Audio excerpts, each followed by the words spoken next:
চলে এসেছি তোমাদের সাথে আবারও একটা নতুন ব্লগ নিয়ে। আজকে আমার এই ব্লগটা যারা যারা নতুন দেখছো তাদের সাথে একবার পোলোর সাথে আলাপ করিয়ে দিই।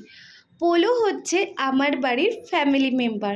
চলো, পোলো আমার পিছনে আমার দাদা আর পোলো বসে আছে।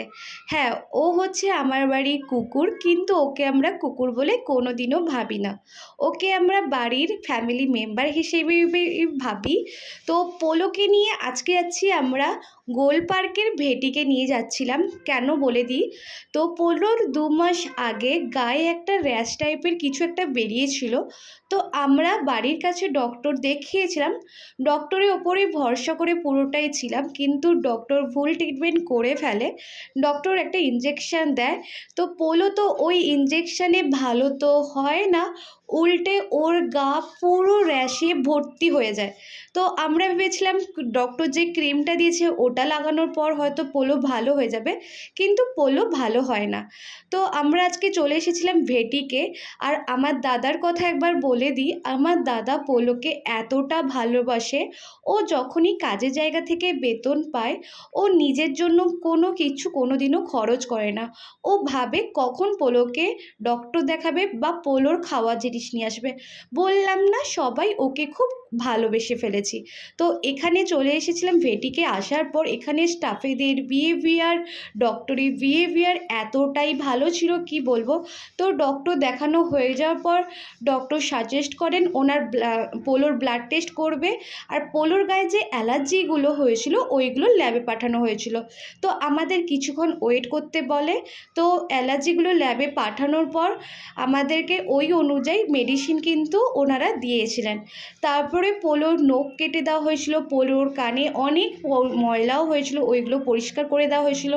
মানে বিহেভিয়ার খুবই ভালো ছিল। আমি তো ওখানে গিয়ে পুরো স্যাটিসফাই হয়েছি। তো এখানে দাদাকে পোলো যেভাবে দেখছিল পুরো মায়া লেগে যাচ্ছিল, ও ভাবছিল ওকে কখন খুলবে। তো যাই হোক, শান্ত ছিল। বাড়িতে এমনিতেই একটু বদমাশি করে পোলো, তাও ওখানে সবার সাথে কি সুন্দরভাবে শান্ত করে বসে ও কিন্তু সবার সব কথা শুনেছে। তো আমরা তো পুরোপুরি ওই যে বললাম আমরা বাড়ির কাছে ওই ডক্টরে আশাতে ছিলাম। ভেবেছিলাম ও পোলোকে উনি যেভাবে 2 মাস ধরে ট্রিটমেন্ট করছিলেন হয়তো পোলো ভালো হয়ে যাবে।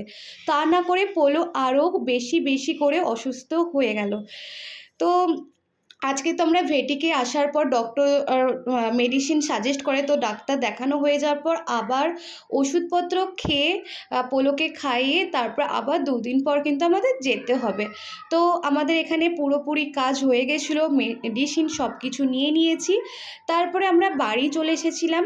যাই হোক, পোলো ভালো হয়ে গেলেই হয়ে যায়। এই যে দেখছো ভেটিক, এটা হচ্ছে গোল পার্কে। ওখানে যারা যারা ভাবছো কুকুরের ভালো ডক্টর দেখাবে বা ভালো জায়গায় নিয়ে যাবে তোমরা যেতে পারো। আর বাড়িতে এসে দেখি অনেক রকমের খাবার। আমি সকালবেলা কিছুটা রান্না করে দিয়ে গেছিলাম, আলু ভাজা, বড়ি ভাজা, ডিম ভাজা, ডাল। আর দাদা এসে করেছিল শাক, লাল শাকের ভাজা, তারপরে করেছিল মাংস, ট্যাংরা মাছের ঝোল, অনেক রকম খাবার দাবার। আজকে বলতে পারো বাড়িতে অনেক রকম খাবার দাবার হয়ে গেছে।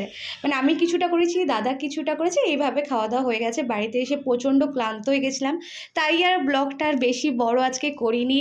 আজকে ব্লগটা একটু ছোট হয়ে গেছে জানি। তো তোমরা প্লিজ কেউ পোলোকে নিয়ে খারাপ কমেন্ট করো না।